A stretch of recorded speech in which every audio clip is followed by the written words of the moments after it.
Hello friends, this is Sherry Asthana. Welcome in my channel Edu Lifetime.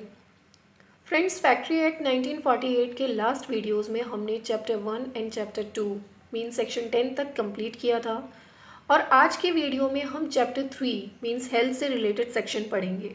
बहुत ही important chapter है, UGC net में बहुत question यहाँ से पूछे जाते हैं। So without wasting time start करते हैं हम अपने कंटेंट को। चैप्टर 3 में सेक्शन 11 से सेक्शन 20 तक डिफाइन किया हुआ है।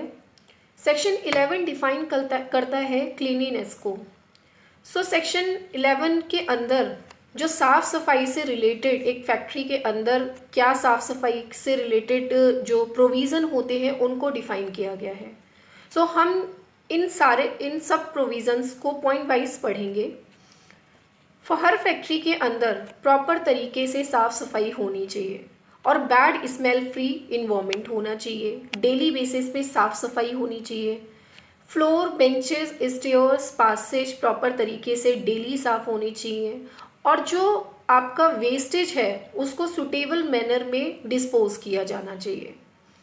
फैक्ट्री का फ्लोर वीक में एटलीस्ट एक बार डिसइंफेक्टेंट या डिटर्जेंट के थ्रू वॉश किया जाना चाहिए।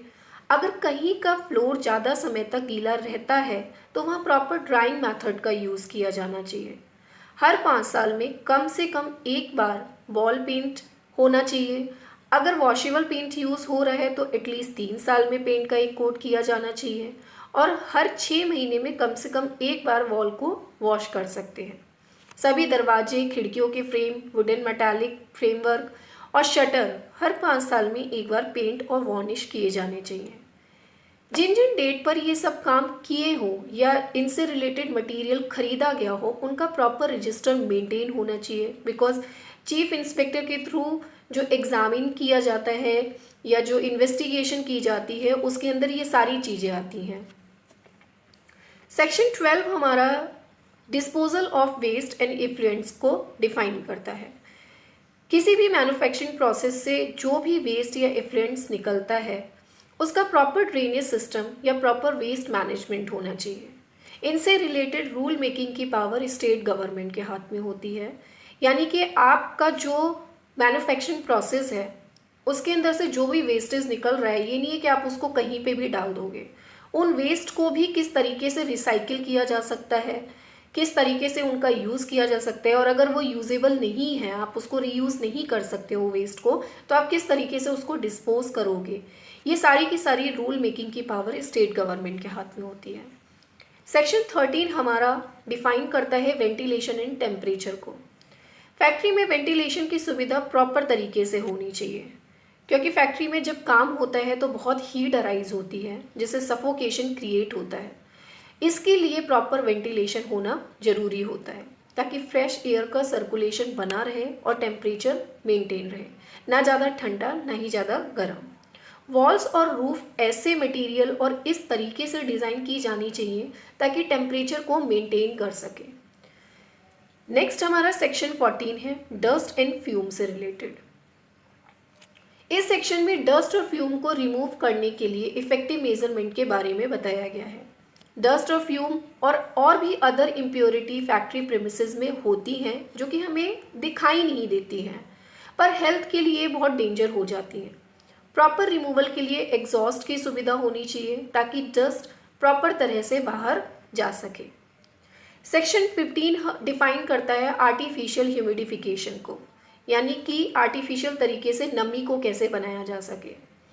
तो ये प्रोविज़न फैक्ट्री में आर्टिफिशियल तरीके से ह्यूमिडिटी बढ़ाने से रिलेटेड है। स्पेशल उन फैक्ट्री के लिए जहाँ एयर में ह्यूमिडिटी आर्टिफिशियल तरीके से बढ़ाई जाती है।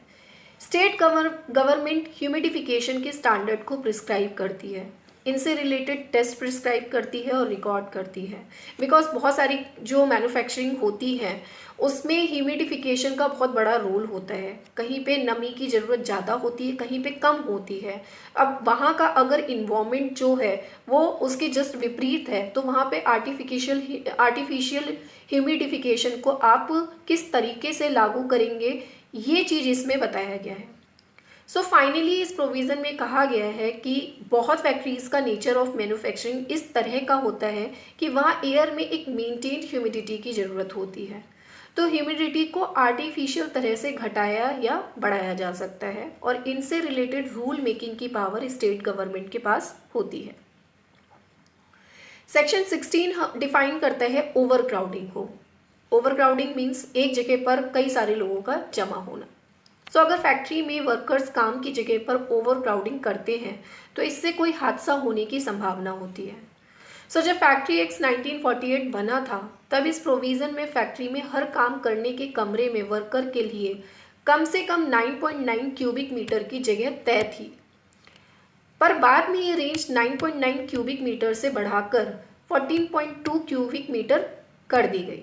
मीन्स एक वर्कर के लिए 14.2 क्यूबिक मीटर स्पेस होता है अपना काम करने के लिए। मिनिमम इतना स्पेस उसको दिया जाता है काम करने के लिए ताकि ओवर क्राउडिंग ना हो सके।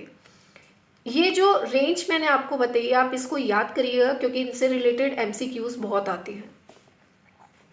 चीफ इंस्पेक्टर के ऑर्डर पर हर कमरे में नंबर ऑफ वर्कर्स की लिस्ट लगाई जानी चाहिए जिसमें बताया जाएगा कि किस कमरे में कितने लोग मैक्सिमम काम कर सकते हैं ताकि कोई भी पर्सन इधर उधर ना जा सके और ओवर क्राउडिंग को अराइज ना कर सके। सेक्शन 17 है हमारा लाइटिंग से रिलेटेड मोस्ट इम्पॉर्टेंट प्रोविज़न जिसमें फैक्ट्री की लाइटिंग की सुविधा को बताया गया है। सो ये प्रोविज़न ये कहता है कि फैक्ट्री के हर पार्ट में जहाँ स्पेशली वर्कर काम करते हैं वहाँ सफिशिएंट लाइट की व्यवस्था होनी चाहिए, चाहे ये लाइट नेचुरल हो या आर्टिफिशियल या दोनों।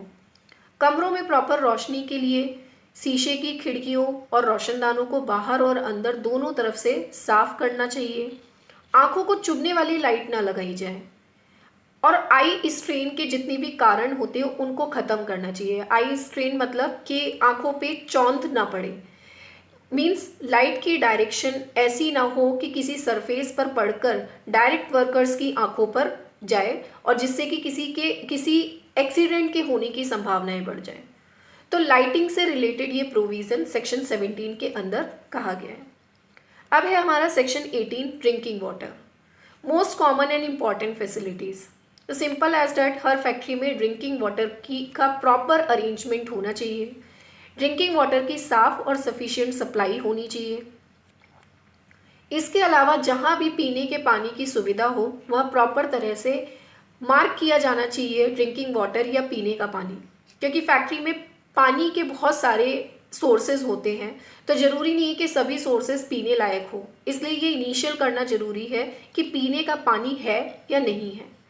पानी पीने की जगह को टॉयलेट्स, स्पूटेंस प्लेस, वॉशिंग प्लेस या ओपन ड्रेनेज इन सभी जगहों से कम 6 मीटर दूरी पर पानी की सुविधा होनी चाहिए। इससे कम अगर आपको डिस्टेंस चाहिए तो चीफ इंस्पेक्टर के अप्रूवल की ज़रूरत पड़ती है। हर फैक्ट्री जहाँ पर 250 वर्कर से ज़्यादा लोग काम करते हैं वहाँ पर गर्मियों में ठंडा पानी की सुविधा मैंडेट होती है। आप नॉर्मल भी कर सकते हो, नॉर्मल इन द सेंस कि इससे भी कम है तो भी आप रख सकते हो, बट अगर 250 वर्कर हैं तो वहाँ पर ये मैंडेट हो जाती है कि गर्मियों में आपको कोल्ड वाटर जो है वो उनको प्रोवाइड करना होगा। नेक्स्ट हमारा सेक्शन 19 है which is related to latrines and urinals, यानी कि जो शौचालय की सुविधाएं होती हैं। सो इस सेक्शन के अंदर फैक्ट्री में लेट्रिन्स एंड यूरिनल की प्रॉपर अरेंजमेंट के बारे में बताया गया है। वेस्टर्न एंड इंडियन दोनों प्रकार के शौचालयों की सुविधाएं होनी चाहिए। मेल और फीमेल के लिए अलग अलग व्यवस्था होनी चाहिए।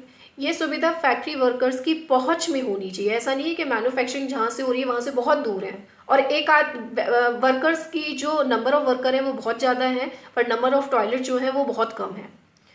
साथ ही ऐसे स्थानों में प्रॉपर रोशनी की व्यवस्था, प्रॉपर वेंटिलेशन होने चाहिए। ऐसे सब प्लेस हमेशा साफ होने चाहिए। इन जगहों की सफाई प्रॉपर लेवल में हमेशा होती रहनी चाहिए।